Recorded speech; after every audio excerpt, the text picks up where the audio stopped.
Supreme কোর্টে তুলকালাম কাণ্ড। Supreme কোর্টে একজন আইনজীবীকে তার মক্কেলের জামিনের আবেদনে বারবার সম্মতিসূচক সম্পর্ক লেখার জন্য তিরস্কার করেছে। আদালত তার উপর রেগে যান এবং বলেন যে এটা তিনি মৌলিক আইনও জানেন না। আইনের এবিসিডি না জেনে আপনি কি করে একজন আইনজীবী হলেন?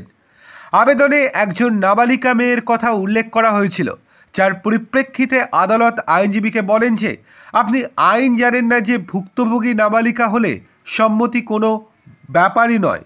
পিটিআইয়ের প্রতিবেদন অনুযায়ী আইনজীবী আবেদনে 20 বার সম্মতিসূচক সম্পর্ক লিখেছেন। বিচারপতি সূর্যকান্ত বলেন, আবেদনটি পড়ার পর আমরা বিরক্ত হয়েছি। এসএলপিতে আপনি কমপক্ষে 20 বার সম্মতিসূচক সম্পর্ক লিখেছেন। মেয়েটির বয়স কত? আপনি নিজেই আবেদনে বলেছেন যে তিনি একজন নাবালিকা।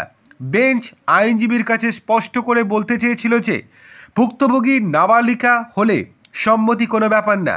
বিচারপতি এন কোটেশ্বর সিং এবং বিচারপতি সূর্যকান্তের বেঞ্চ মামলাটি শুনানি করছিল। বিচারপতি সূর্যকান্ত বলেন, আপনি প্রতিটি অনুচ্ছেদে সম্মতিসূচক সম্পর্কের কথা লিখেছেন। সম্মতিসূচক সম্পর্ক বলতে আপনি কি বোঝেন? আপনি আইনের এবিসিডিও জানেন না। কেন আপনি এসএলপি দায়ের করেছেন? সুপ্রিম কোর্ট আইনজীবীকে জিজ্ঞাসা করে, আপনি কি একজন এওআর অর্থাৎ অ্যাডভোকেট অন রেকর্ড? এওআরএস হলেন সেই সব আইনজীবী যাদের সুপ্রিম কোর্টে মামলা দায়ের করার ক্ষমতা রয়েছে।